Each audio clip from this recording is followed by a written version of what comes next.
Hello and welcome back to Voyage of a Time Wanderer. Today I am here to do my Jane Austen July TBR.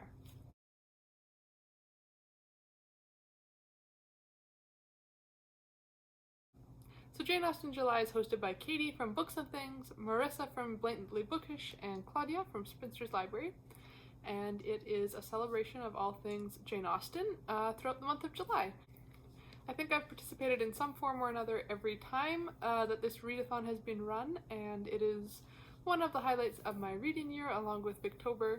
I love these month-long themed read-alongs, so I'm very excited to have put together my TBR for the 2021 edition. So I've got my stack of books here, and I'm excited to tell you what I'm hoping to read in the month of July. So the first prompt is to read one of Jane Austen's 6 novels, and I have managed to narrow it down to 3 that I would love to read in July, which I know is half of her collection, but I definitely want to read Northanger Abbey. I had meant to reread this one last Jane Austen July, and then I had the brilliant idea that I should read some of the horrid novels, some of the gothic thrillers that the main character reads in Northanger Abbey. And I started reading one of those and I got super bogged down in it. It's really incredible reading Jane Austen compared to her contemporaries because she is just head and shoulders above all of them. So I never actually got around to rereading Northanger Abbey, but it is one of my very favorites of her work, and I would love to reread this as my #1 priority for that prompt.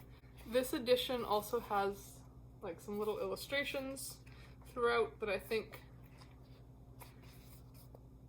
really add to the charm of this book, so I am really excited about getting to Northanger Abbey. Then Persuasion is one of the 2 group reads this year, and Persuasion I've only read once, and I feel like I didn't get everything out of it that other people seem to get. I know for a lot of people this is their favorite or one of their top favorites, and it's more towards the bottom of my ranking of her 6. So I'd love to reread it and see if I pick up on some of the charm that I missed maybe in the first time round. So I might hypothetically join in on the group read of Persuasion depending on how my reading month goes. And then of course I'm tempted to reread Pride and Prejudice, or more specifically probably listen to Pride and Prejudice on audiobook during the month. But we'll see if I end up having time. That would kind of be a bonus read if I get around to Pride and Prejudice. So those are my 3 maybes for prompt 1. Northanger Abbey is my definite read for this prompt, and then Persuasion and Pride and Prejudice I might get to or I might not, depending on how the month goes. Then the second prompt is to read something by Jane Austen that is not one of her 6 main novels, and I am super excited about my pick for this prompt, and that is Sanditon. I'm really excited about this because I have seen so many great images and gifs of the miniseries that is out now for Sanditon, and one of the things that kind of held me back from reading Sanditon and the Watsons is that they were unfinished, but because there is now a movie adaptation that completes that story, I think I can kind of read it and then dive right into that miniseries and watch some of the storylines get resolved. So I don't actually know too much about Sanditon besides the fact that it is set at a seaside resort town, and I think it's only 12 chapters. Let me see, it's fairly short. This is a bind-up that also includes Lady Susan and a few other works. So yeah, it's not even 75 pages. So that should be pretty quick to read, and then I'll only have the Watsons left of her work really to read. So looking forward to getting to Sanditon.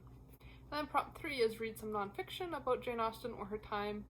And for this I'm going with Jane Austen at Home by Lucy Worsley. I've heard so many good things about this in watching past Jane Austen July videos, and so I think this is finally going to be the year that I read it. I have a hold on my library on the audiobook version, which is at least partially narrated by Lucy Worsley herself, and I think that is going to be a charming read to find out a little bit more about Jane Austen and the places she called home during her life.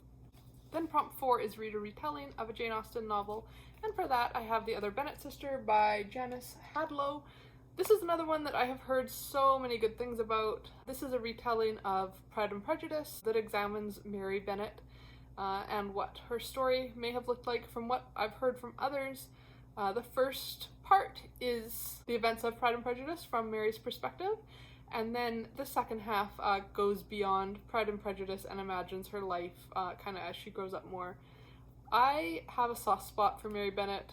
Even before reading this book, I feel like having read the book and in some of the movie adaptations, I really see her pining after Mr. Collins, so I am curious to see if this book picks up on that, or if that's something that's just all in my head, and just where this author is going to take Mary Bennet's story. I'm really excited, and I'm also excited to carry on and see glimpses of her sisters' lives as well. Then prompt number 5 is read a book by a contemporary of Jane Austen, and this is the prompt that has kind of bogged me down in previous Jane Austen Julys. Like I said, there is just no one that compares to her really in the time period. So I think this time around I am going to try a poetry collection instead. I read a poetry collection during Booktober, and it was really nice to be able to read 1 or 2 poems a day over the course of the month to break up my other longer novel reading. So I have chosen Lyrical Ballads by William Wordsworth, which was published in the first version of it, which is what I'm going to read, was published in 1788 and is credited with being one of the first books that really, I guess, kicked off the period of Romanticism in literature and art.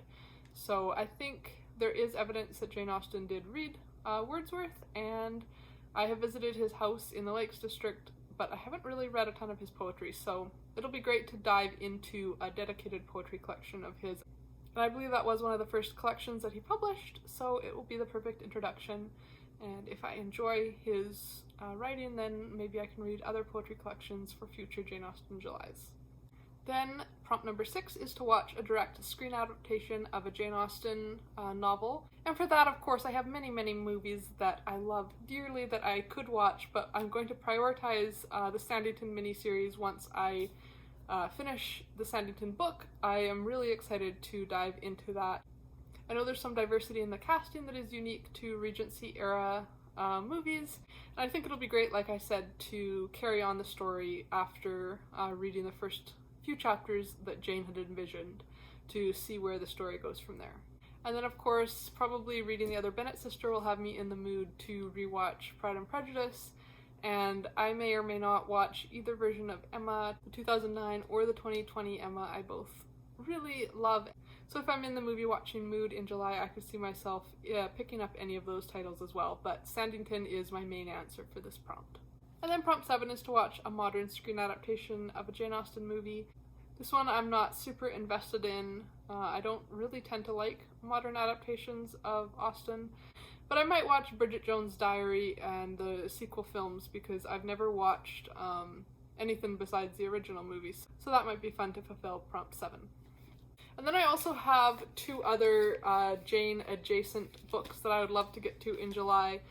The first is The Jane Austen Society by Natalie Jenner, and this is set in Chawton, which is one of the towns where Jane lived, and it's set just after the Second World War, when a group of women come together to try to preserve Austen's home and legacy. So I think the mix of the post-war setting with kind of a museum curation lens will be really interesting for me, especially after having listened to the Lucy Worsley audiobook about Jane Austen's homes, to then read this book about a group of people trying to save Austen's home and turn it into a museum or a center where her memory could be honored.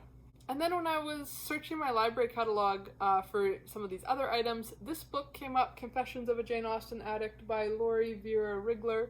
I don't think I've heard people talking about this one, which probably isn't a good sign. It sounds kind of corny, but I thought maybe it would be fun. This woman who loves Jane Austen and her stories wakes up one day in Regency England and has to kind of adapt herself and adopt this persona of this woman that these people think that she is. So we've got some time travel and some Jane Austen. I don't know if this is kind of a retelling. I don't know if it's kind of like mirroring one of the plots of her books or if it's just a Regency England setting. But it sounded kind of fun, and I saw at my library that there's a sequel to this, which is the other way around, where someone from Regency England time travels into the modern day. So if I enjoy this one, there's another one waiting for me to pick it up. So these are the books that I would love to get to, if possible, during Jane Austen July. If you're participating in Jane Austen July and you have any books that I haven't mentioned that you think would be great, please recommend them below. And until next time, enjoy wandering through the pages of a good book. Bye.